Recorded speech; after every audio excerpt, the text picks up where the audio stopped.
Hello, I'm Alma Angeles. Welcome to Eagle News International. And I'm CJ Hero. Here are tonight's headlines. Anti-coup demonstrators returned to the streets of Myanmar a day after a United Nations envoy urged the Security Council to hear the nation's desperate pleas to take swift action to restore democracy. California paves the way for Disneyland and other theme parks and outdoor stadiums to welcome guests sooner than expected as it relaxes reopening criteria following a sharp decline in COVID-19 cases. And a mental health alert for hundreds of millions of children now issued by the UN Children's Fund, UNICEF. And the Mars Rover Perseverance has successfully conducted its first test drive on the Red Planet.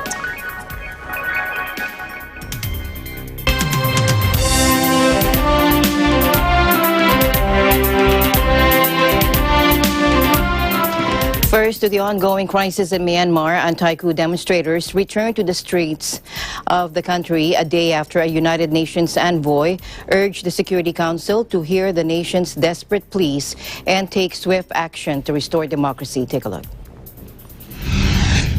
We've also, as you know, conducted reviews of trade and aid to Myanmar.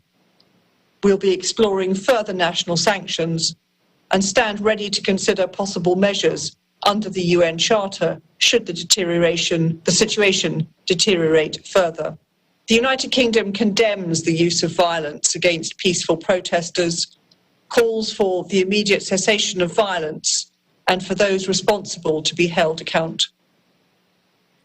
Working with partners, the UK has recently sanctioned 9 military officers, including the Commander-in-Chief, for their role in the coup. We requested this morning's meeting following further deterioration of the situation in Myanmar. As of today, more than 50 people have been killed and many more injured since the coup began. Over 1,000 people have disappeared or are unaccounted for. The economy is in a state of a deterioration and up to 1 million people face a humanitarian crisis. We reiterate our calls on the Tatmadaw to respect the rule of law, to release all of those arbitrarily detained, lift the state of emergency, and all restrictions on rights and freedom with immediate effect. The country has been in turmoil since a February 1 putsch ousted civilian leader Aung San Suu Kyi from power, triggering a massive uprising from hundreds of thousands, angered to be returned to military rule. The country's vital sectors have been crippled by an ongoing civil disobedience movement, a campaign urging civil servants to boycott working under a military regime. The impact has been felt on every level of the country, with shuttered hospitals, empty ministry offices, and banks unable to operate. On Saturday, state-run media announced that if civil servants continue to boycott work, they will be fired with immediate effect from March 8. But protesters in Myanmar's commercial hub continued to defy authorities, gathering especially in South Chang, a once buzzing township with cafes, restaurants, and bars that has emerged as a hotspot for unrest. Meanwhile, the Philippines is set to receive about 23 million doses of AstraZeneca vaccines within 2021, according to British Ambassador Daniel Cruz. Of this number, 5 million will be delivered through the COVAX facility, while 17 million shots were negotiated under a tripartite agreement between the government, AstraZeneca, local government units, and the private sector.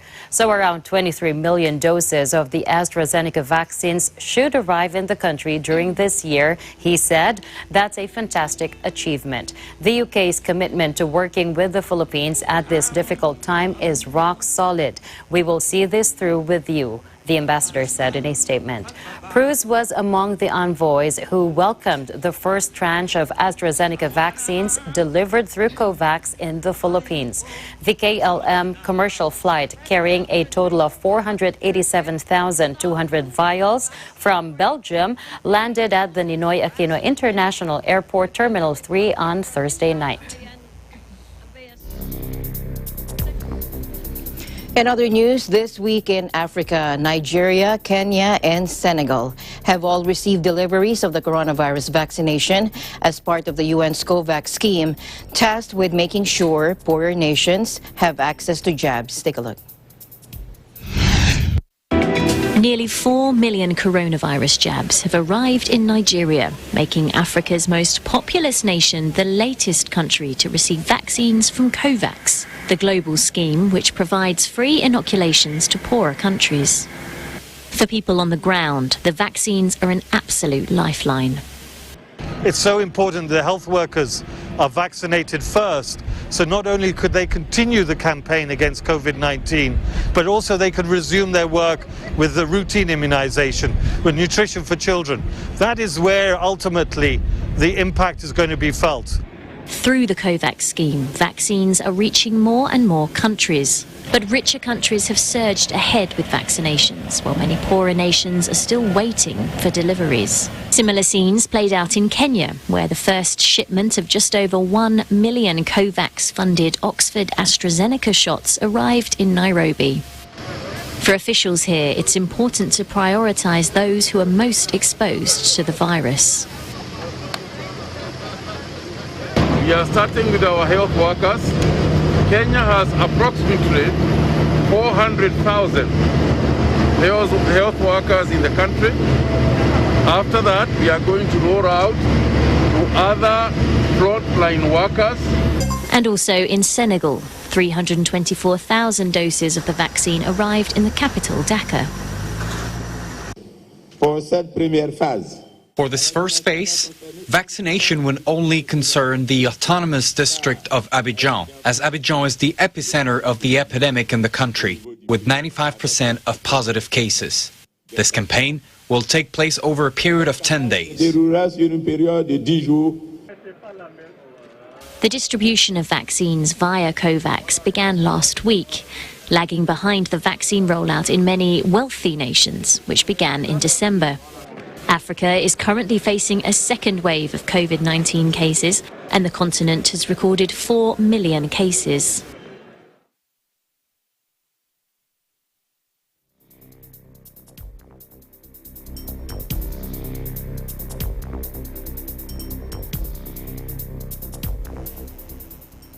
And finally, some semblance of normalcy as New Yorkers return to movie theaters. Young Kamei enjoyed watching a cartoon at AMC Empire 25 off Times Square as New York City cinemas reopened a year after they were abruptly closed by coronavirus. Watch this.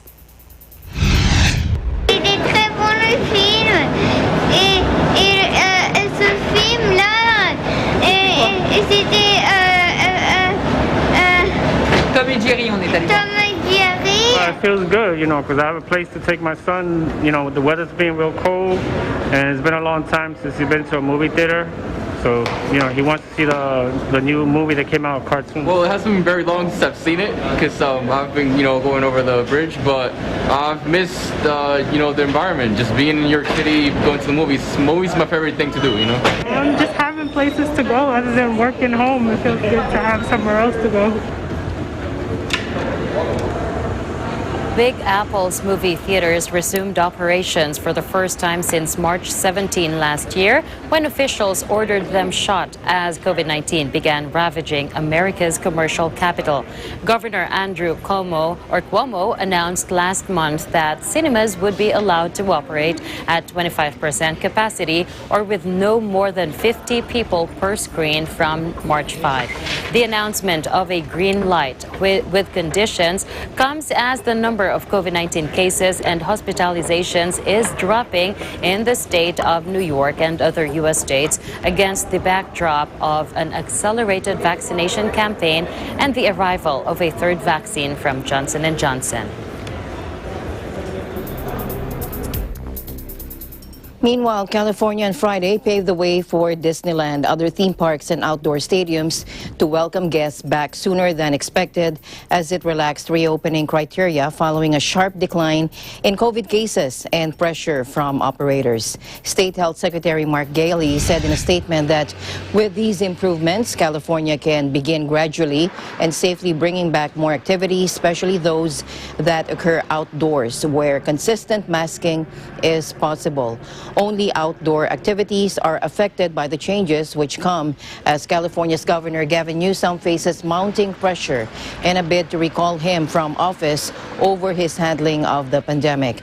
Outdoor sports and live performances with fans will be allowed across the state from April 1, though capacity will again be determined by conditions in the state. Capacity will be limited to 100 California residents in the worst hit areas. The company had to scrap a planned July restart for Disneyland last year following a public row with state officials over safety guidelines and partly blamed California restrictions for 28,000 job losses in September.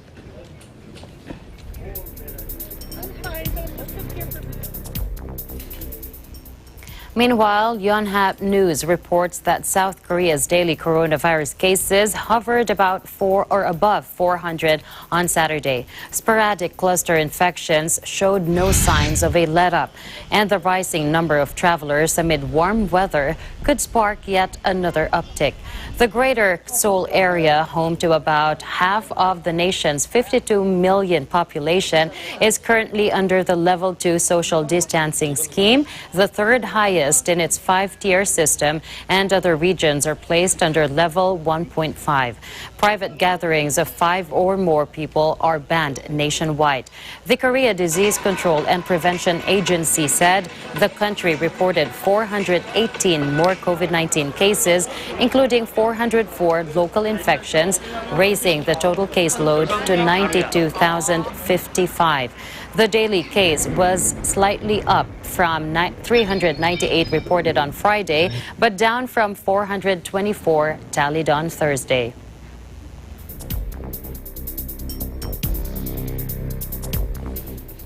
And following several other European countries, Danish health officials approved the use of the AstraZeneca COVID-19 vaccine for people over 65, citing evidence from a study on the vaccine in Scotland. The results from Scotland are pleasing. They show a strongly reduced risk of hospitalization for COVID-19, also among the elderly, according to Bolette Soborg, director of the Danish Health Authority, in a statement. In Denmark, one of the EU countries with the fastest rollout of its vaccination campaign, 8.3% of the population has received a first dose of a vaccine and 3.2% have received both doses. The country expects that the entire adult population will have been offered a vaccination by the end of June.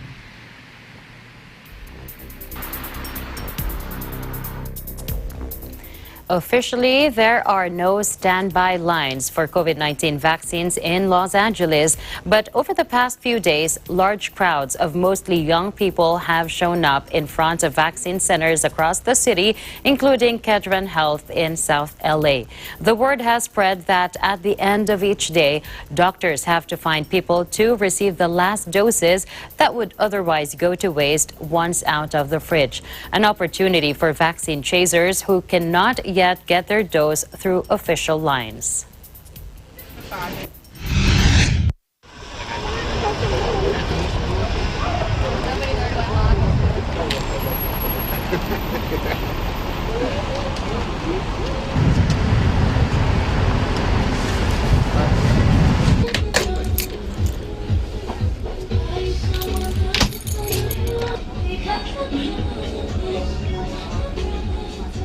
Once we open it, we have to use it all within 6 hours. There are times when the appointment line is down and we have expiring doses of vaccine, and I refuse to let a drop go to waste. No vaccine will ever be discarded if it's given to us here at Kedron.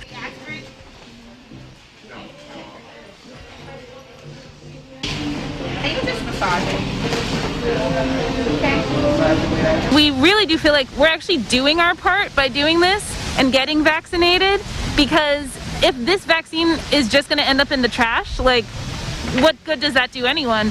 So if we're young enough and healthy enough to spend the night to come and get it, we might as well.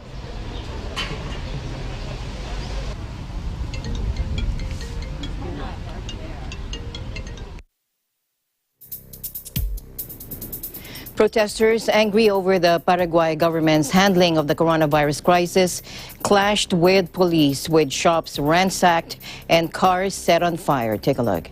Protesters rallied earlier outside the Congress building to demand the resignation of President Mario Abdo Benitez.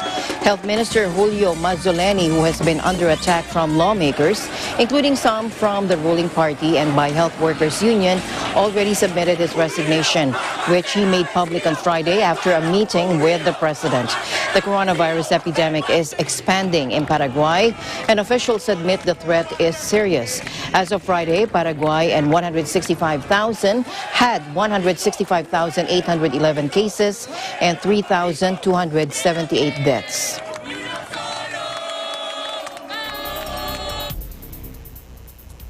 The United Nations resident coordinator in Guinea, Vincent Martin, briefed reporters by video teleconference from Conakry on the two epidemics the country is facing, COVID-19 and Ebola, which re-emerged 2 weeks ago.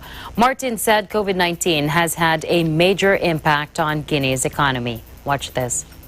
I would like to give you a briefing on the situation here in Guinea, which is facing two epidemics at the same time, so COVID-19 and Ebola, that re-emerged 2 weeks ago. COVID-19, as you know, I mean, it has been it has a major impact on the public health, but also on the economy of many countries, including Guinea. Today, the situation is the following. We have had 16,000 cases, but most of them were cured and treated, and we just had less than 100 deaths by COVID.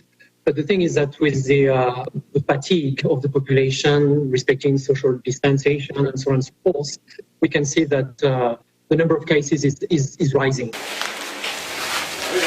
The re-emergence of the viral disease has evoked the specters of the devastating 2013 to 2016 Ebola epidemic in West Africa, which left 11,300 people dead in Guinea, Liberia, and Sierra Leone.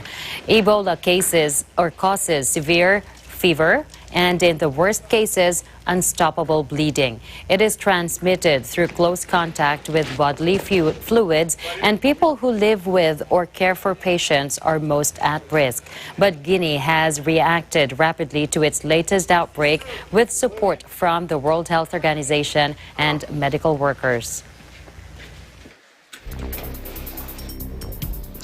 Meanwhile, more clashes between police officers and protesters erupted in the city of Formosa, northern Argentina. They are protesting the decision by the provincial authorities to go back to the strictest phase of lockdown to stem the spread of COVID-19. The police used gas and rubber bullets on hundreds of protesters who were heading towards the government house. Bordering Paraguay, it is one of the provinces that has adopted the toughest anti-COVID measures. Protesters, many of them from the informal sector of the economy, marched this Friday shouting, "We want to work." About 60 people were arrested.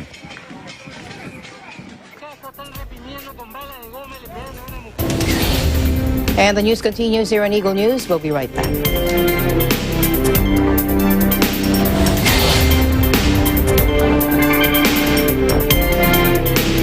Mula noon hanggang ngayon, gabay natin ang MTRCB ratings sa matalino at responsableng panonood.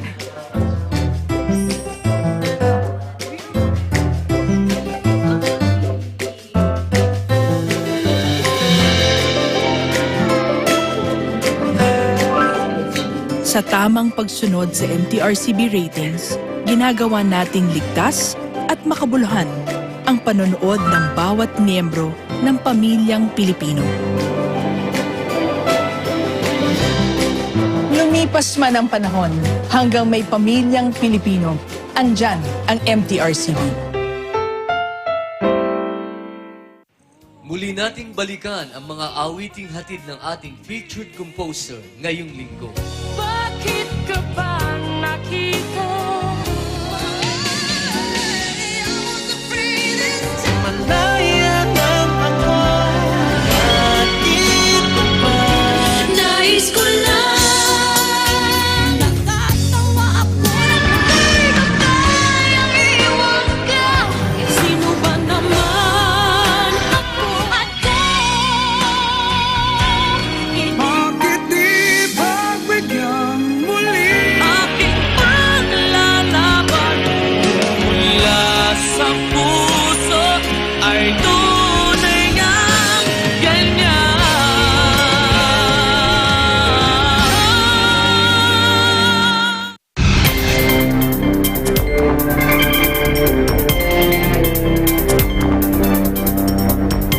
Welcome back to the news. There is a mental health alert for hundreds of millions of children now, issued by UN Children's Fund, UNICEF.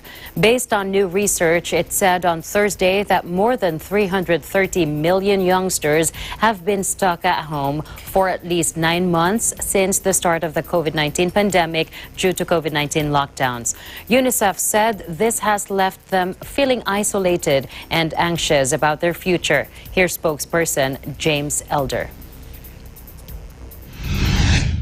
Tens and tens of millions of youngsters have been left feeling isolated and afraid and lonely and anxious because of these enforced lockdowns and isolations that come as a result of this pandemic.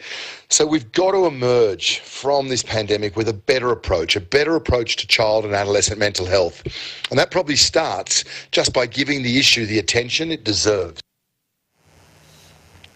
Half of all mental disorders develop before the age of 15, according to the UNICEF, and the majority of the 800,000 people who die by suicide annually are under 18.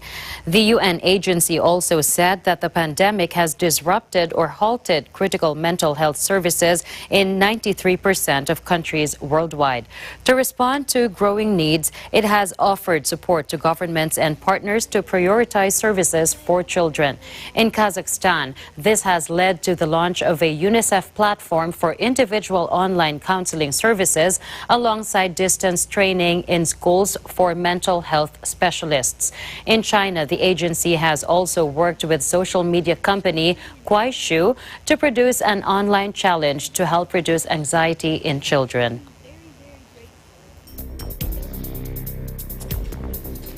Dr. Mike Ryan of the World Health Organization, who is also the executive director of the WHO's Health Emergencies Program, spoke about the issue of mental health during the COVID-19 pandemic virtual briefing. He urged people to not just highlight the mental health toll of the pandemic as a problem, but to also discuss solutions. Let's listen in.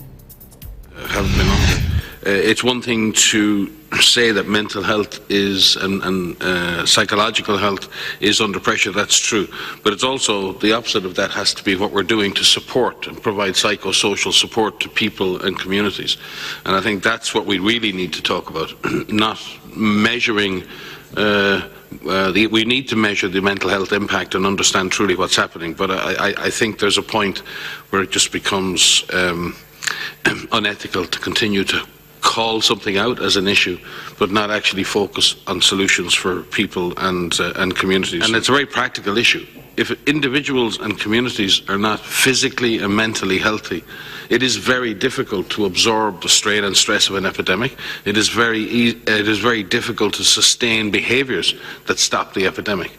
There's one thing this virus seems to love, and that's despondency and incapacitation of our ability or willingness to stop the virus. And I sometimes wonder whether it is that impact that is the most profound. And when it comes to recovery plans, and as we all hopefully begin to look in this year, I hope, at how we're going to recover from this pandemic, the mental health and psychosocial support to individuals and communities must be central to all recovery plans, and it must be costed into those plans.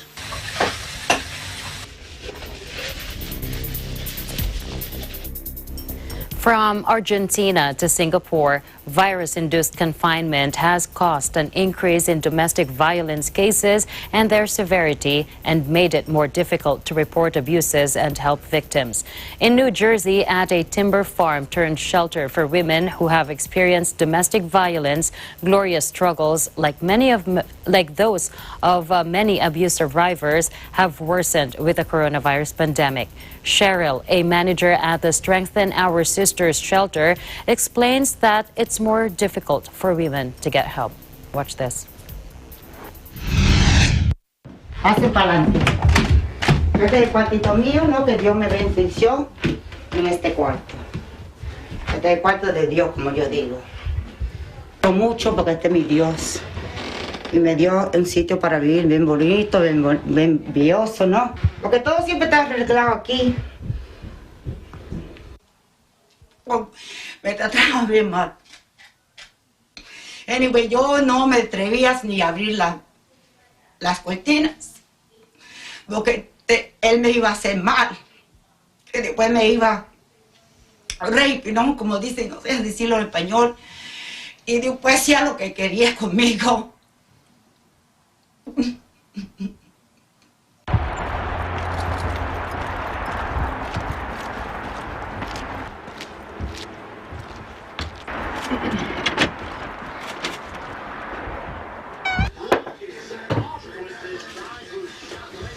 Okay.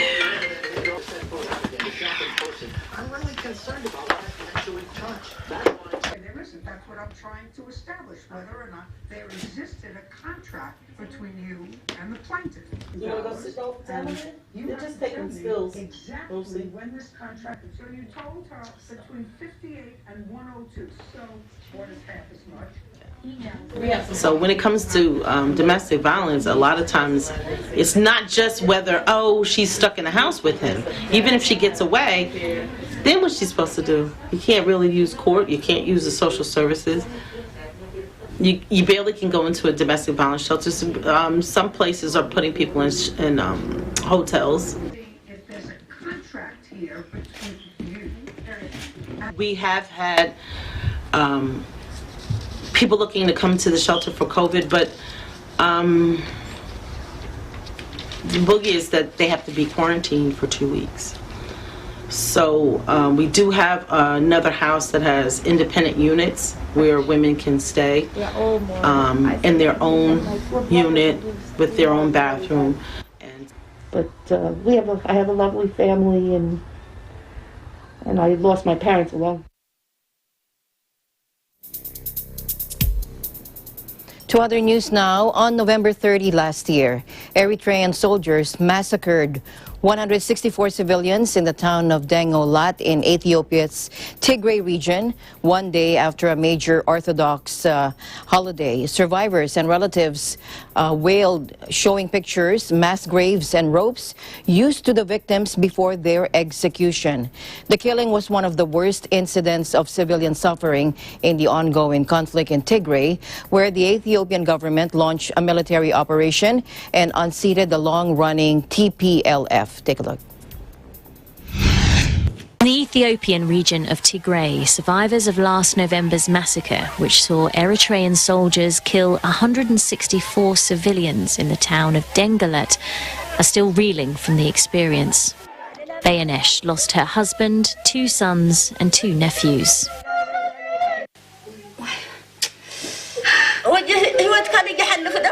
I would rather die than have lived to see this, but I can't take my own life. Ethiopian Prime Minister Abiy Ahmed's government tightly restricted humanitarian and media access to the region. And for nearly 3 months, Dengalat residents were unable to recount what had happened to them. This kind of crime is to exterminate us, to humiliate us, to make us less than them. The massacre took place in the wake of a military operation launched by the Prime Minister on November 4th to overthrow the powerful Tigray People's Liberation Front. Officials from Ethiopia and Eritrea deny that Eritrea's military is present in Tigray. But people in the region say there's no mistaking the nationality of the perpetrators. In addition to their accents, they cited facial scars specific to Eritrea's Benamir ethnic group.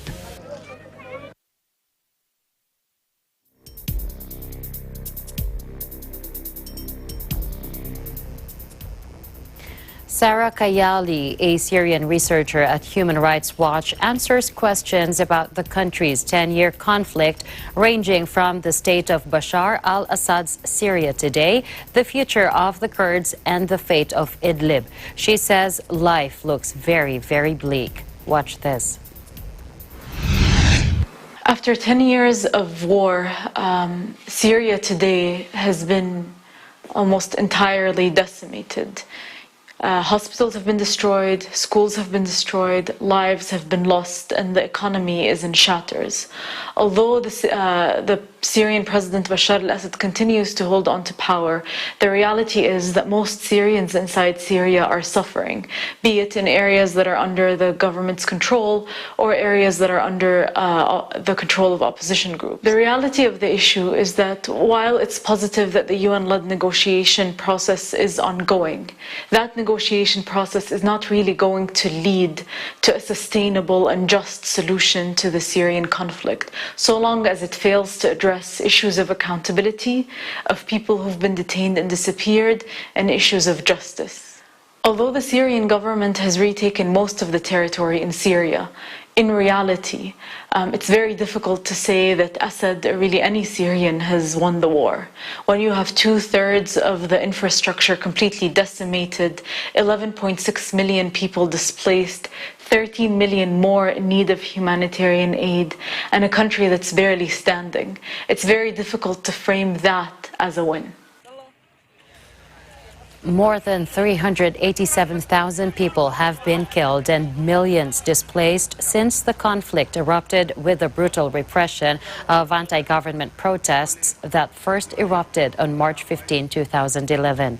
The increasingly complex conflict, involving a long line of international players including Russia, Iran, Turkey, and the United States, has left cities and villages in ruins, shattered the economy, and displaced more than 11 million people internally and abroad.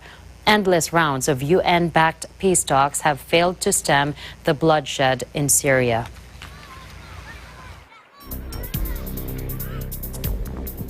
In other news, a group of French farmers hung inflatable dolls dressed in overalls from trees outside Parliament in Paris to highlight the growing number of suicides in a profession struggling with mounting debt.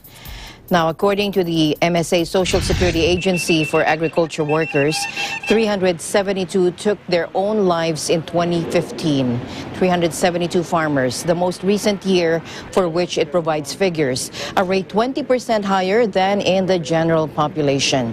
Beef producers and dairy farmers are the worst affected, according to the figures. Now, the Coordination Rural Farming Union estimates that 1,500 farmers go bankrupt each year out of the 400,000 in France. Many producers complain they cannot get a fair price for their goods. Others argue that the pressure from environmentalists to cut back pesticide use is harming yields. Addressing the gathering, Coordination Rural's Deputy President and vegetable producer Sébastien Hérode accused the French government of abandoning farmers to the gallows of globalization.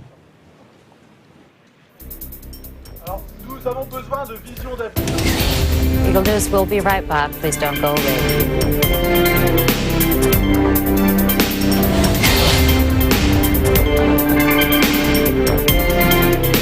Mula noon hanggang ngayon, gabay natin ang MTRCB ratings sa matalino at responsableng panonood.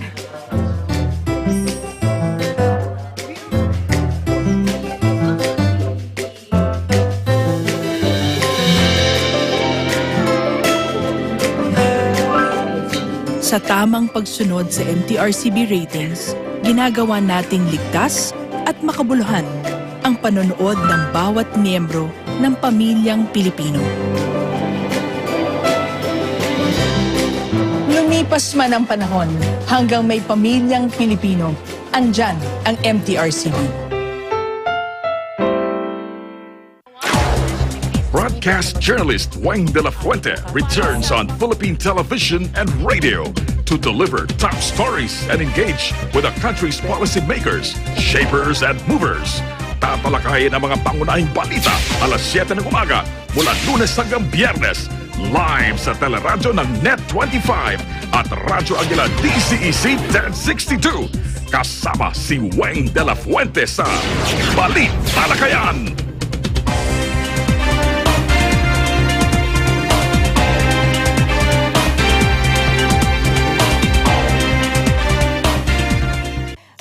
Nakita ko ang paghahandang ginawa nyo para dito sa Tagisan ng Galing. Grabe ka, parang nakita ko si Viance.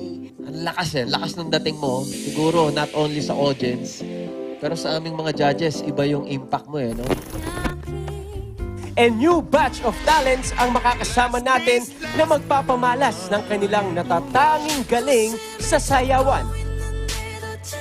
This is Tagisan ng Galing Part 2 Dance Edition!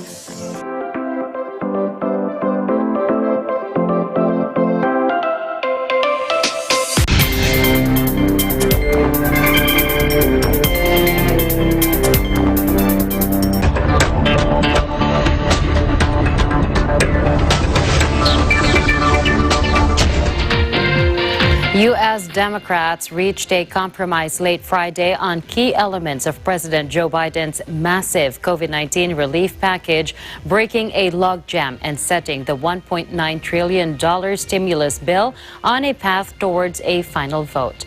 The breakthrough came against a backdrop of strong U.S. economic data, signaling that the world's largest economy may finally be healing.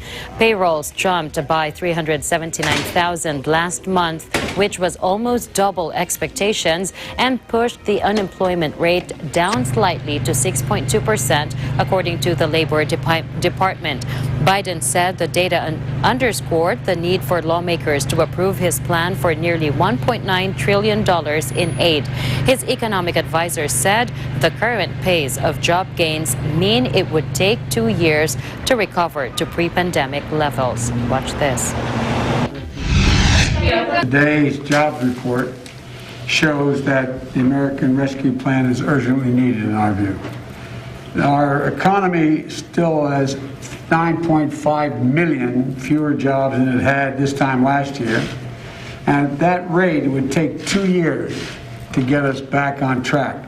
And some of last month's job growth is a result of the December relief package. But without a rescue plan, these gains are going to slow. We can't afford 1 step forward and 2 steps backwards. We need to beat the virus, provide essential relief, and build an inclusive recovery. Thank you. Have a good day.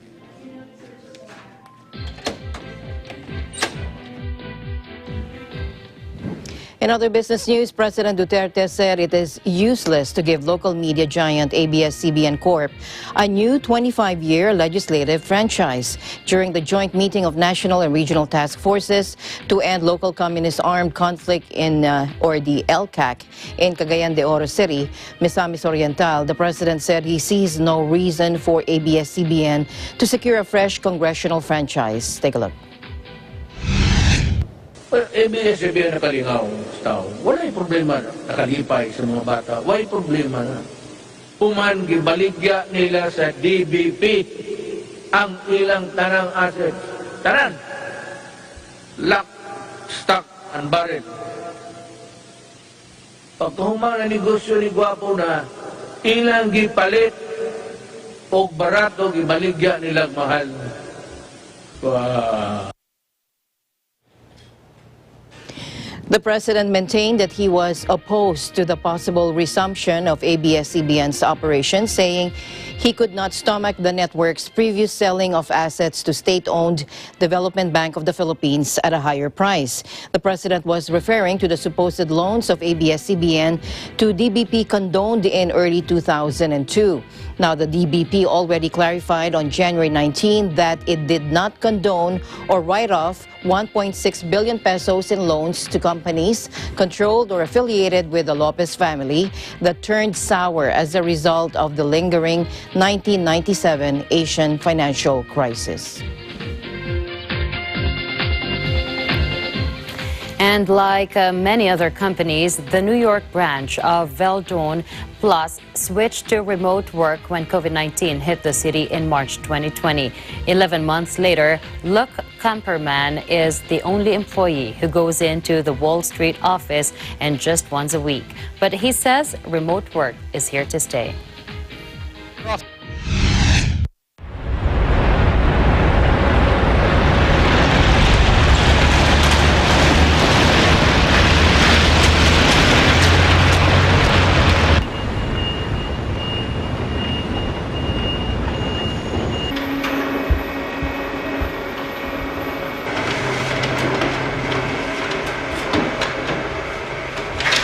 Employers were pleasantly surprised with the productivity, with the output, the way workers embraced new ways of working and technology. There were struggles, there were mental health struggles, there were struggles with children, but by and large, many employers were surprised, and businesses now trust flexibility.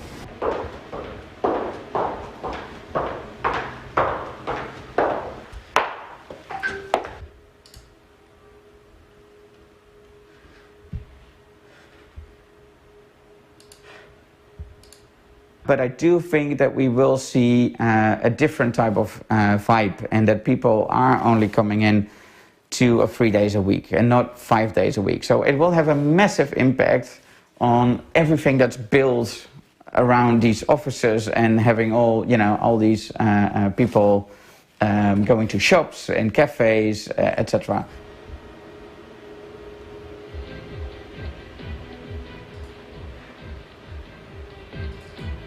The main population who are looking to return back are people who either live in the city where they can walk or cycle to work, or younger people. There are some younger people that have never been in a physical workplace, and they're really craving that, or they live in a shared apartment.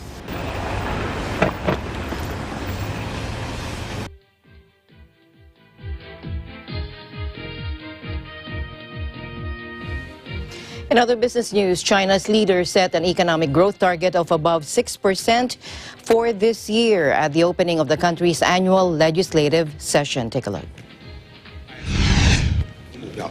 今年预期目标设定为6%以上，考虑了经济运行恢复情况，与今后目标平稳衔接，有利于实现可持续健康发展。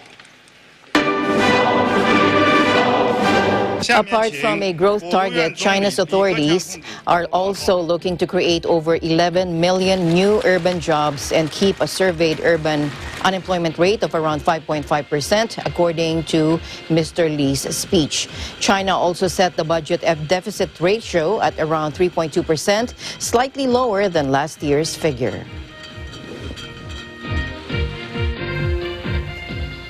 In other business news, the OPEC group of oil producers and its allies say they have decided to allow a slight rise in crude output in the face of fragile market demand after virtual talks, less than a third of the amount market observers had predicted. Watch this.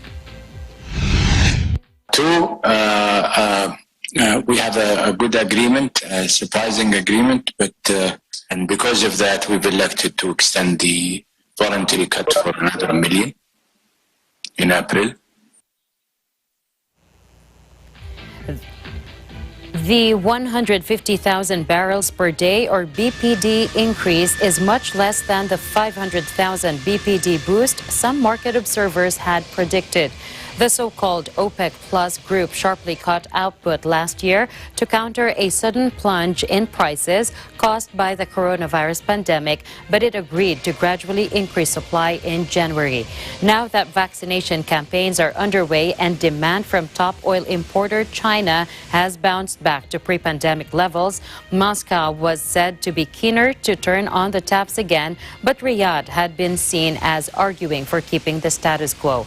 Saudi Arabia will extend its additional voluntary cuts of 1 million BPD for the month of April, according to the statement. Oil prices surged more than 5% higher during the meeting on speculation that the group would keep a tight lid on production.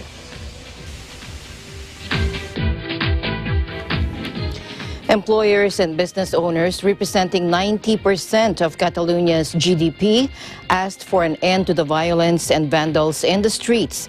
They were referring to the last few weeks of protests against the arrest of Spanish rapper Pablo Hasél. Speakers at the meeting also urged Catalan politicians to soon form a strong government and focus on the region's economic recovery. Take a look.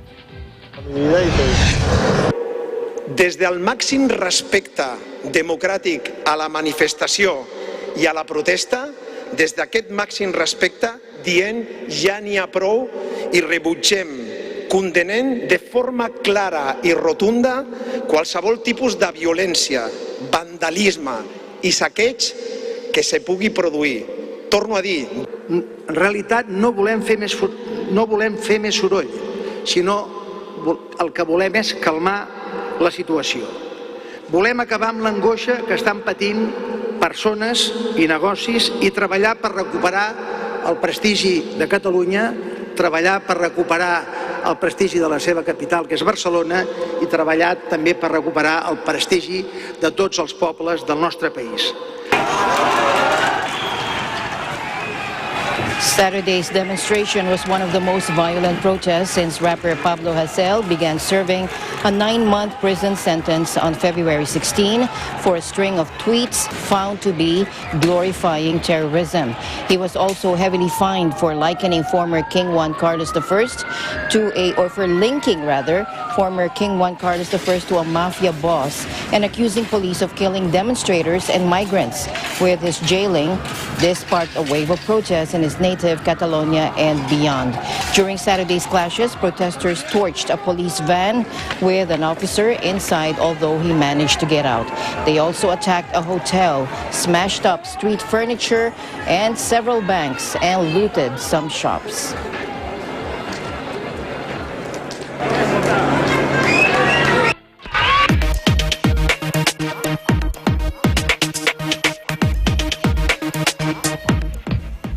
At least 30,000 U.S. organizations, including local governments, have been hacked in recent days by an unusually aggressive Chinese cyber espionage campaign, according to a computer security specialist.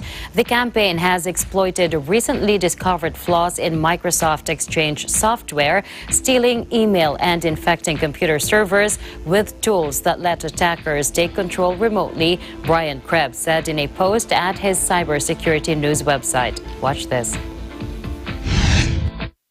This is a significant vulnerability that could have far-reaching impacts.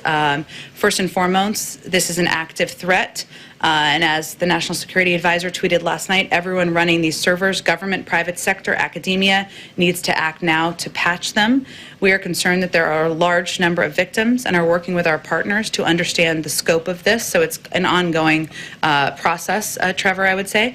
Network owners also need to consider whether they have already been compromised and should immediately take appropriate steps. The Cybersecurity and Infrastructure Security Agency issued an emergency directive to agencies, and we're now looking closely at the next steps we need to take. It's still developing. We urge network operators to take it very seriously. Microsoft released patches for the vulnerabilities on Tuesday. Attacks dramatically stepped up on servers not yet updated with security fixes, said Krebs, who cited unnamed sources familiar with the situation. He reported that insiders said hackers have seized control of thousands of computer systems around the world using password-protected software tools slipped into systems. Microsoft said early this week that a state-sponsored hacking group operating out of China is exploiting previously unknown security flaws in its Exchange email services to steal data from business users. The company said the hacking group, which it has named Hafnium, is a highly skilled and sophisticated actor. Hafnium has in the past targeted U.S.-based companies, including infectious disease researchers, law firms, universities, defense contractors, think tanks, and NGOs. Beijing has previously hit back at U.S. accusations of state-sponsored cyber theft. Last year, it accused Washington of smears following allegations that Chinese hackers were attempting to steal coronavirus research. And Europe's biggest publishers warned against a major change to Google's ad technology, which they say will only strengthen the company's dominance of the online advertising business. Google pledged on Wednesday that it would steer clear of tracking individual online activity when it begins implementing a new system for targeted ads without the use of the so-called cookies. Google's Chrome, the world's most popular web browser, will this month begin testing an alternative to the tracking practice that it believes could improve online privacy while still enabling advertisers to serve up tailored messages. But in a statement, European publishers said the new system would create a black box that would keep crucial market information away from all players in the digital publishing world except for Google.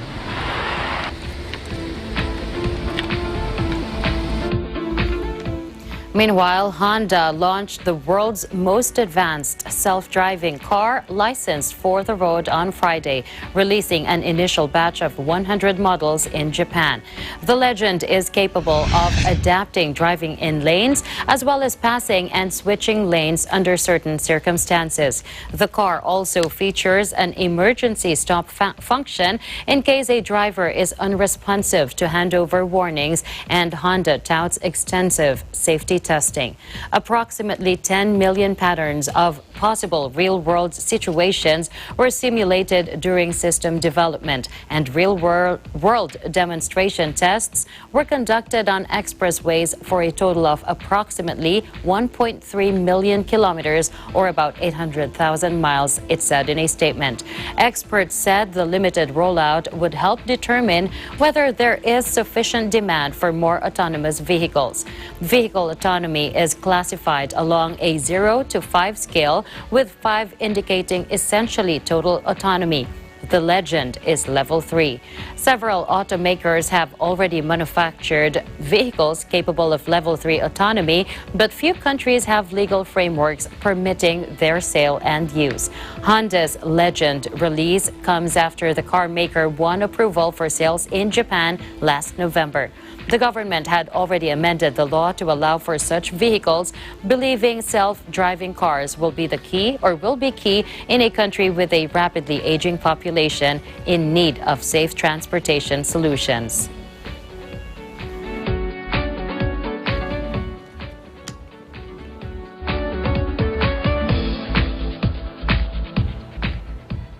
Meanwhile, a Japanese fashion tycoon has been dubbed the Willy Wonka of space for inviting 8 people to join him on a voyage to the moon. Yusaku Maezawa was the first person to book the spaceship being developed by Elon Musk's SpaceX. The 45-year-old says he wants creative people. I have bought all the seats, so it will be a private ride, he added. But given that his Twitter handle is at USOCMZ and that he is using Crash Dog SpaceX, even space cadets may be having doubts. This week, another of Musk's test rockets went up in smoke as SpaceX commentator praised its beautiful soft landing. Such reality-defying Elon almost matched Musk himself, who tweeted, "Mars, here we come," after his Starship exploded in a ball of flames at a test launch in December.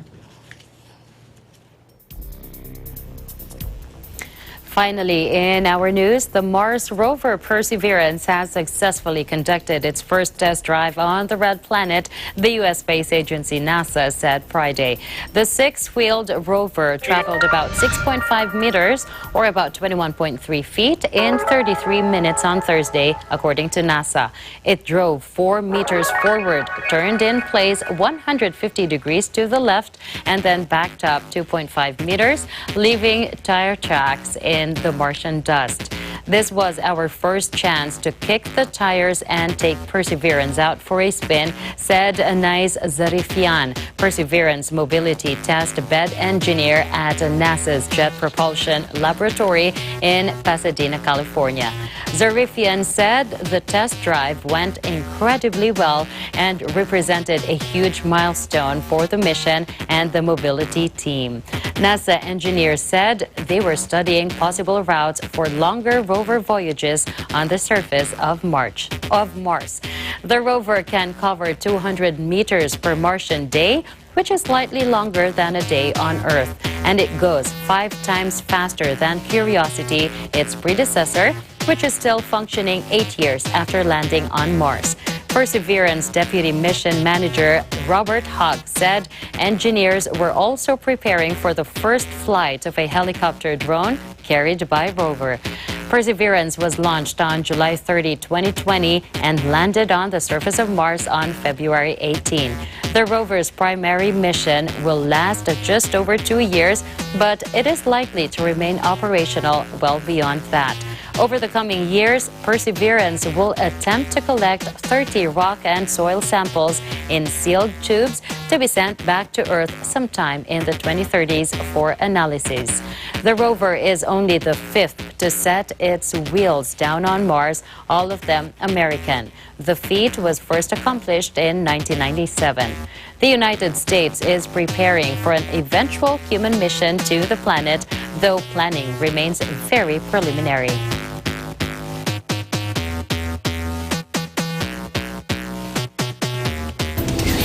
So that's how it looks like. I know, it looks so fun. I want to play with the rover. I want to control that.